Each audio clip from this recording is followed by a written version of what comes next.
Wojtek, the bear who went to war. In the chaos of World War II, among soldiers, tanks, and gunfire, there was a bear, not a symbol, not a nickname, a real bear. His name was Wojtek, and he served in World War II.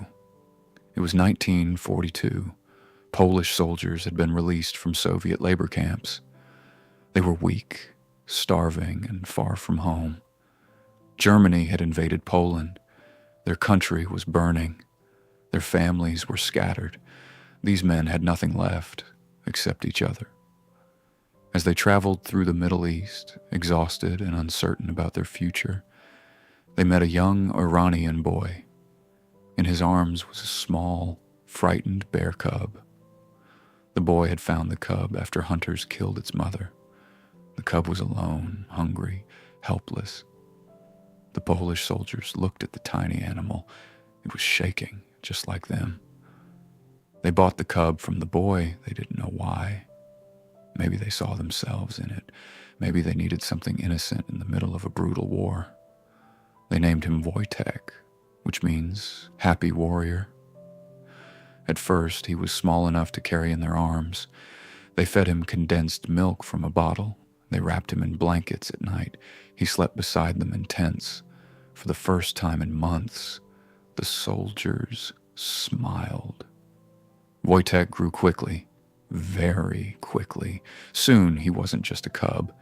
He was a massive Syrian brown bear, but he never forgot the men who saved him. He followed them everywhere. He learned to stand upright. He wrestled with the soldiers playfully. He loved eating fruit, bread, honey, and sometimes even shared their rations.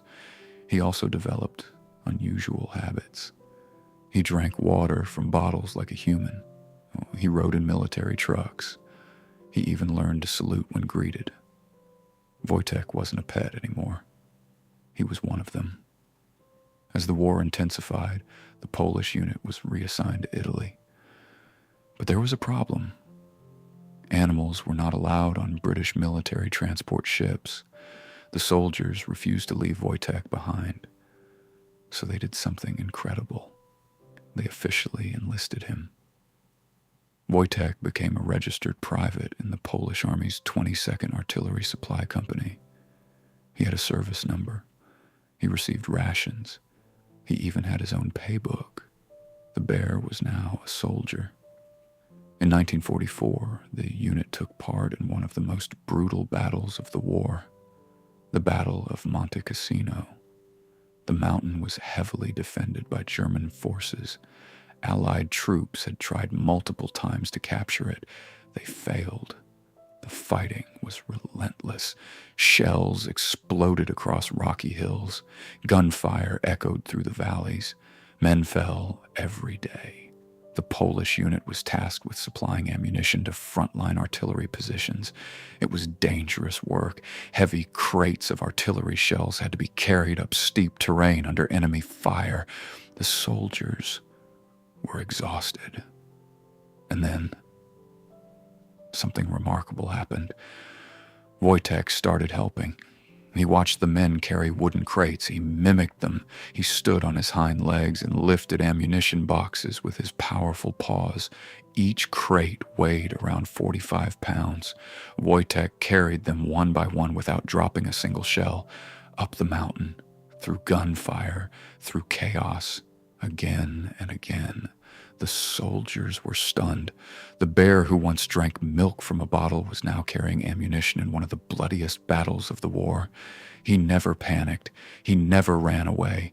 He worked beside them, calm, focused, strong. His presence lifted morale. In the middle of destruction, there was something extraordinary. A bear fighting alongside men. The Polish unit eventually captured Monte Cassino. It was a turning point, and Wojtek had become a legend, so much so that the 22nd Company changed its official emblem. It now showed a bear carrying an artillery shell. Wojtek wasn't just their mascot, he was their brother in arms. When the war ended, victory felt bittersweet. Poland had suffered deeply. Many soldiers could not return home because their country had fallen under Soviet control.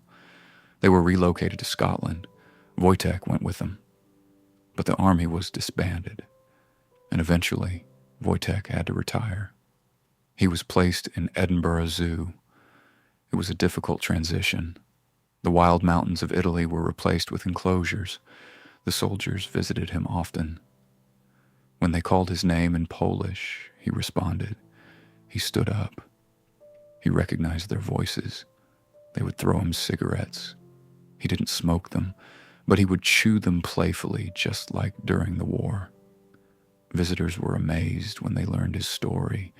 A bear, a real enlisted soldier, a veteran of Monte Cassino. Years passed.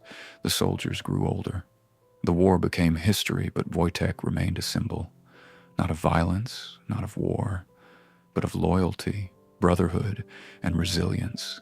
He died in 1963, but his story didn't. Statues were built in his honor in Poland, in Scotland, in Italy. His image, a bear carrying a shell, became eternal. Wojtek's story is unbelievable, yet completely true. In a world filled with hatred and destruction, a bear brought comfort. In a time when men lost faith, he gave them something to smile about.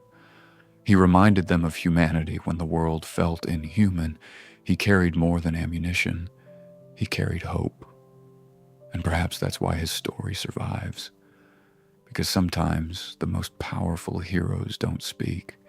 They simply stand beside you when everything else falls apart.